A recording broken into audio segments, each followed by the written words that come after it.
To not get trapped into playing this game forever and just living in some anxious future as opposed to actually enjoying yourself in the present, you have to know when to stop playing the game. And so to me, the reason to play these games is to win them, and then you can be free of them.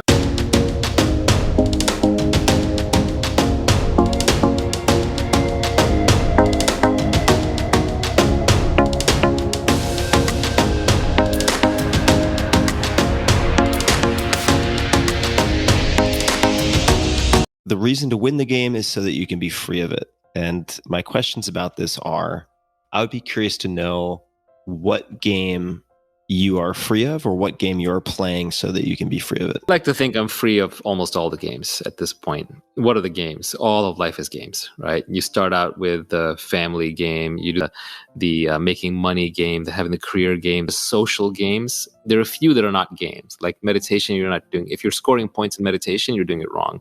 Yoga, these are single player games. Or there's a recent Socrates quote that I retweeted where he was taken to the story is he was taken to a market back in ancient Greece, and it was full of luxurious and fine items. And he said, there are so many things that I do not want, right? And it was ridiculous. He looked at all these fineries and said, so many things here that I do not want.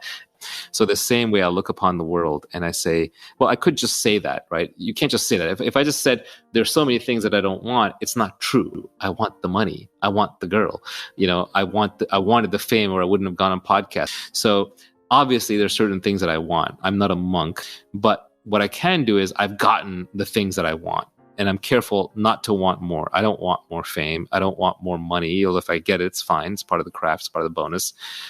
So I have to be careful about about not unconsciously taking on new desires. If I'm taking on a new desire, I better go fulfill that.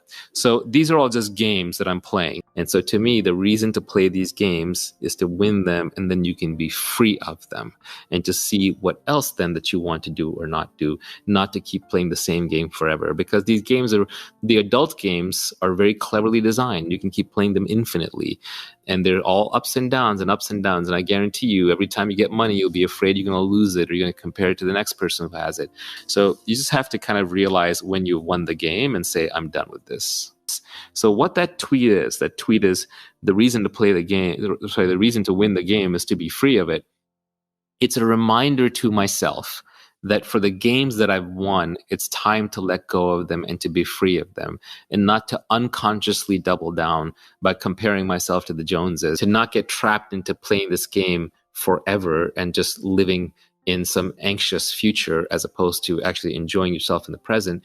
You have to know when to stop playing the game. And, you got to play some game. You're on this planet. You're alive. You might as well play something. Now, the question is, what game do you play, and how do you get out of the game so you're not just trapped playing that game forever?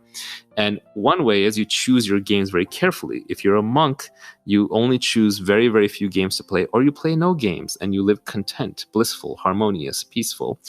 Or the other is you play the game and you win it, and then you say, I am now free of this. So I would aspire to be like Socrates and say, there are so many things in this world that I do not want. And I like to think that I'm kind of there for the most parts. Either I don't want it or I have it. Now, of course, there's a fear of losing it, which is always there. But I don't want to pick up new desires unconsciously. And I don't want to keep upgrading my lifestyle and my expectations to match my circumstances. Otherwise, I'll be on this treadmill forever.